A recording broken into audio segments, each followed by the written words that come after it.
Hello दोस्तों, जय गुरुदेव। और मेरे चैनल सिद्ध सावर मंत्र में आपका हार्दिक स्वागत है।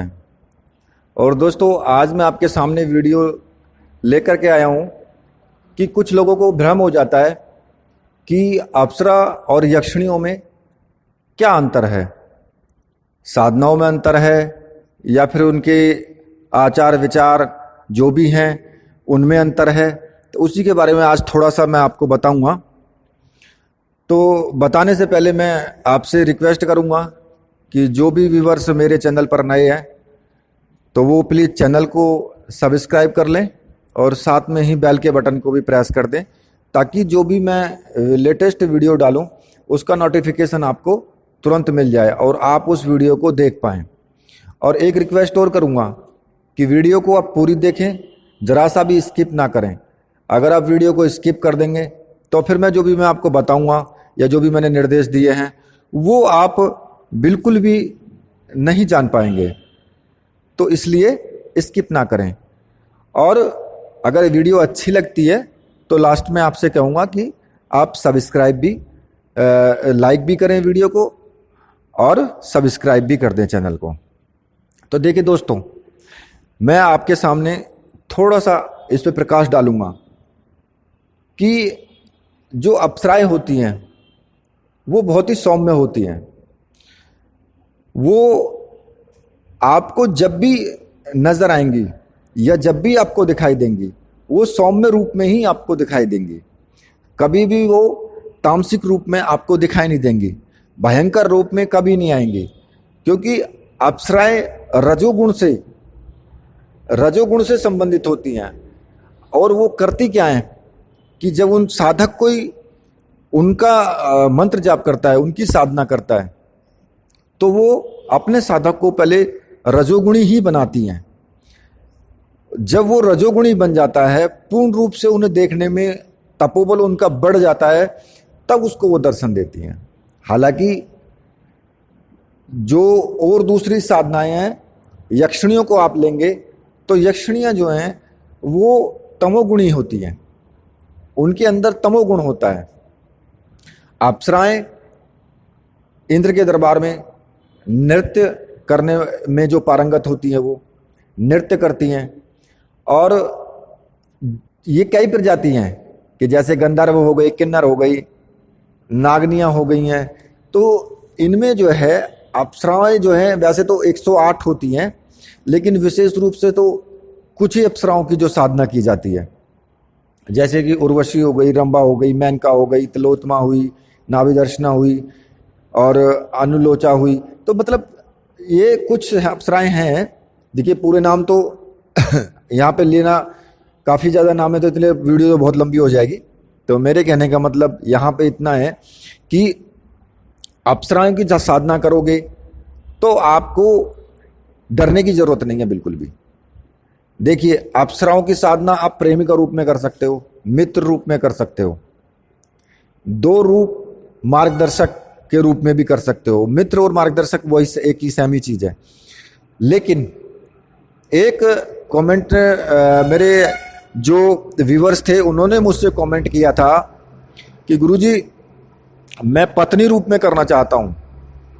तो मैं उस कमेंट का जवाब भी दे रहा हूं और लोगों को बता रहा हूं कि अगर आप पत्नी रूप में करना चाहते हो तो फिर आप अपनी शादी को भूल जाएं, क्योंकि वो आपकी पत्नी का स्थान ले लेगी।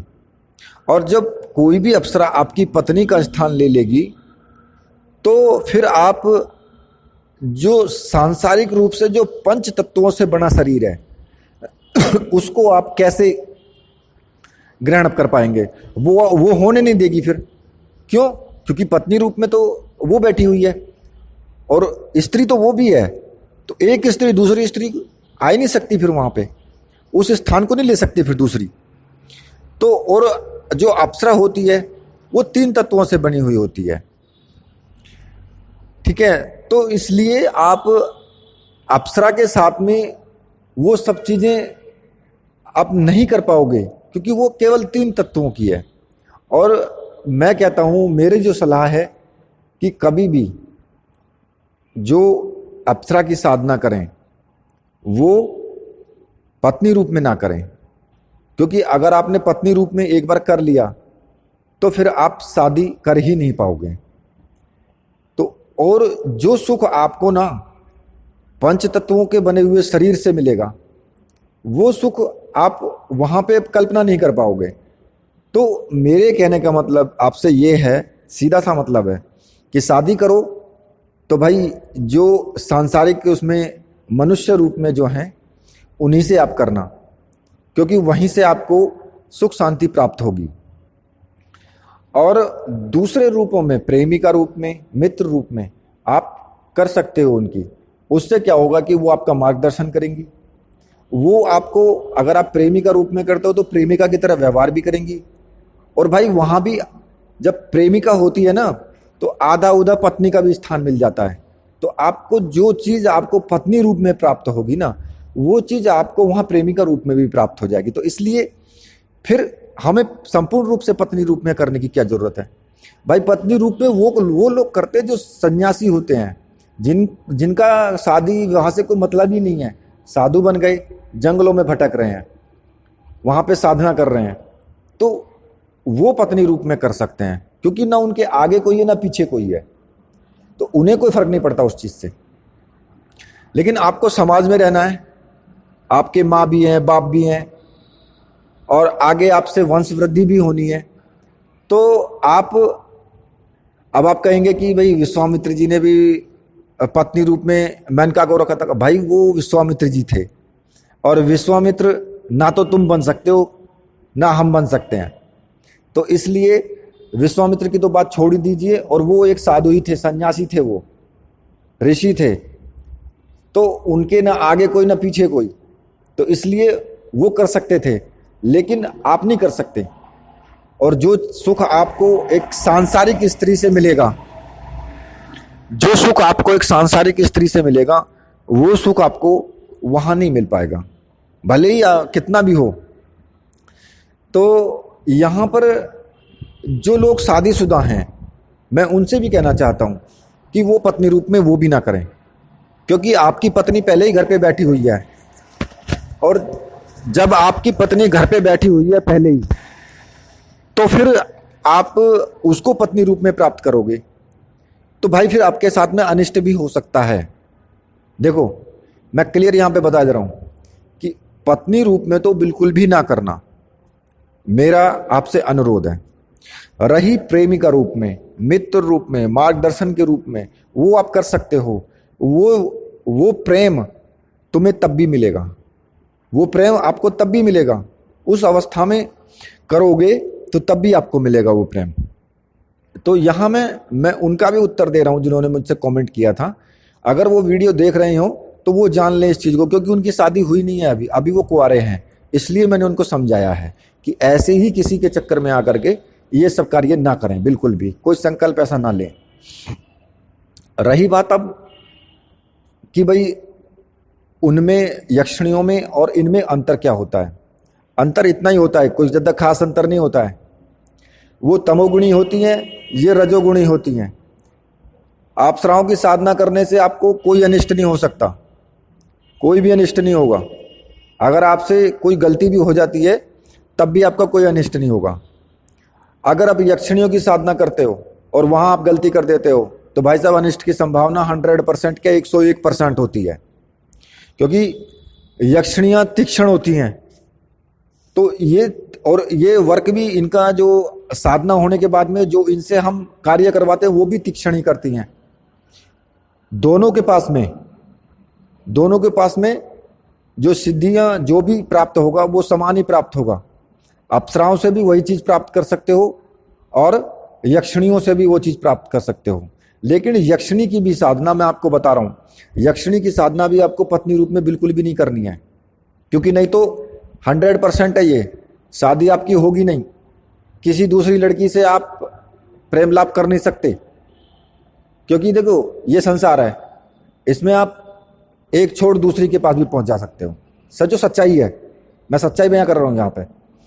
और जब आप एक छोड़ दूसरी के पास चले जाओगे ना, तो वो जो यक्षिणी है वो सब कुछ समझ जाएगी, क्योंकि वो तो त्रिकालदर्शी है। और उस वक्त वो क्या करेगी, या तो उस लड़की को मार देगी या तुम्हें भी मार सकती है। तो ऐसी अवस्था बिल्कुल भी ना आने दें। अगर आपकी पत्नी है और आपने यक्षिणी की साधना पत्नी रूप में की तो आपकी पत्नी का मरना निश्चित है। मैं बिल्कुल क्लियर बता रहा हूं कि आपकी पत्नी का मरना निश्चित है, तो इसलिए पत्नी रूप में बिल्कुल भी ना करें। और उसको आप प्रेमिका रूप में कर सकते हो, मित्र रूप में भी कर सकते हो उसको।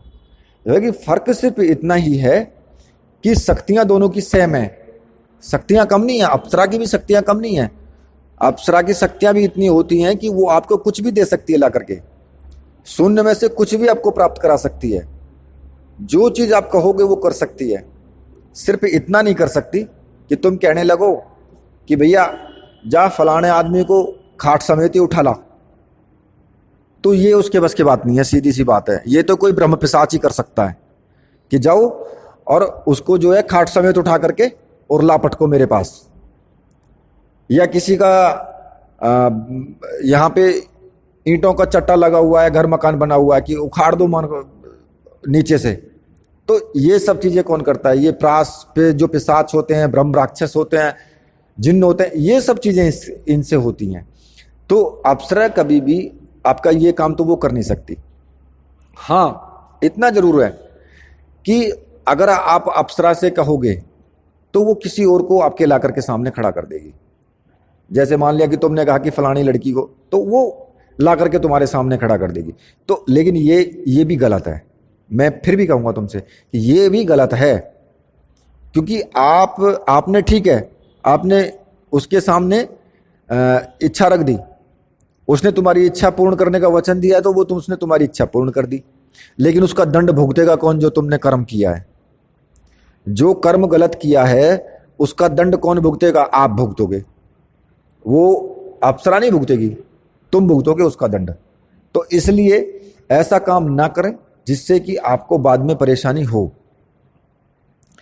तो यहां पर जो यक्षिणियां हैं वो उनका भी वही काम है। वो भी आपको, उनके अंदर अलौकिक शक्ति होती है उनके अंदर भी, क्योंकि और देखो ये दोनों साधनाएं बहुत जल्दी सिद्ध होने वाली भी होती हैं। क्योंकि लोक कई होते हैं, तुमने देखा होगा कि ब्रह्मलोक, शिवलोक और स्वर्गलोक, ये सब लोक हैं। तो जो पृथ्वी के सबसे नजदीक है उस लोक में ये शक्तियां निवास करती हैं। हमारे जैसे पितृ हो गए वो निवास करती हैं, वो पृथ्वी के पास वाला लोक है। और यक्षिणियां हो गई, अप्सरा हो गई, गंधर्व हो गई, किन्नर हो गई। तो इन शक्तियों की जो साधना होती है वो बहुत जल्दी सिद्ध होती है, जल्दी ये लोग अनुभव देते हैं। क्यों?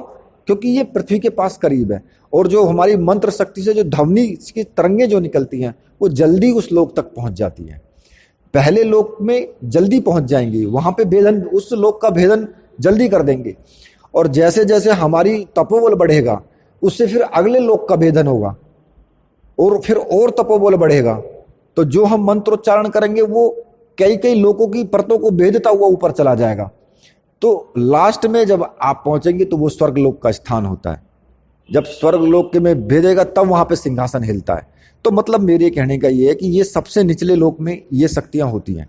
तो ये शक्तियां जल्दी आपको दर्शन दे सकती हैं, जल्दी अनुभव होते हैं इनके। साधना दोनों की ऐसी है कि आप यक्षिणियों के करोगे तो तीक्ष्ण तो होती है, गुरु की नितांत आवश्यकता है। अप्सराओं के संबंध में एक बार के लिए आपका गुरु कोई नहीं भी है तो आप भगवान भोलेनाथ को गुरु मान करके और चल सकते हो, क्योंकि अप्सराएं कभी आपका अनिष्ट नहीं करेंगे। ज्यादा से ज्यादा आपकी साधना पूर्ण नहीं होगी, बस इतना है।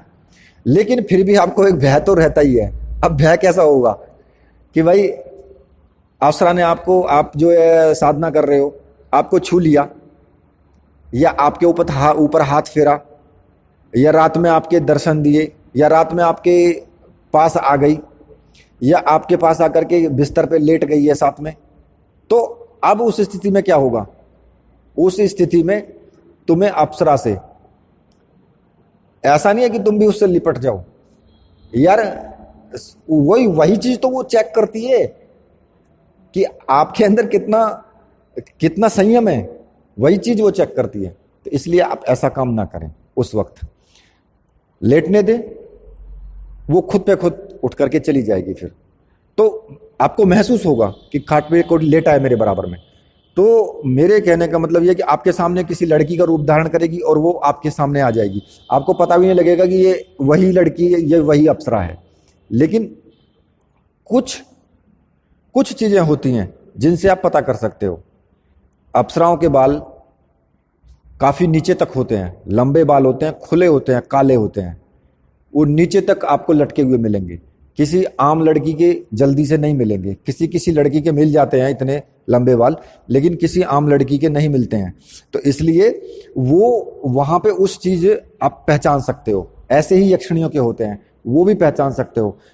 वीडियो बहुत बड़ी हो गई है तो मैं अब इसको यहीं पे समाप्त कर रहा हूं। तो अब मेरे कहने का मतलब यह है कि यक्षिणियों की साधना और जो अप्सराएं हैं उनकी साधना, उनकी दोनों की शक्तियां बिल्कुल सेम है। सिर्फ साधना करने में वहां अनिष्ट हो सकता है यक्षिणियों की साधना करने में, और यहां अनिष्ट नहीं हो सकता। वही चीज आपको उनसे भी मिल सकती है, वही चीज इनसे भी मिल सकती है।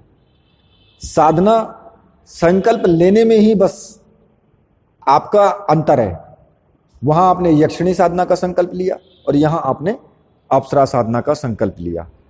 तो वीडियो को मैं यहीं पे समाप्त करता हूं और आगे की जानकारी नेक्स्ट वीडियो के माध्यम से मैं दूंगा। तब तक के लिए जिन भाइयों को साधना पसंद आई है, जिन भाइयों को कुछ वीडियो में सच्चाई लगी है, वो वीडियो को लाइक करें, सब्सक्राइब कर दें चैनल को। और मेरे साथ अब बोलेंगे आप, जय हो वीर बजरंगबली हनुमान जी महाराज की जय। जय हो मेरे परम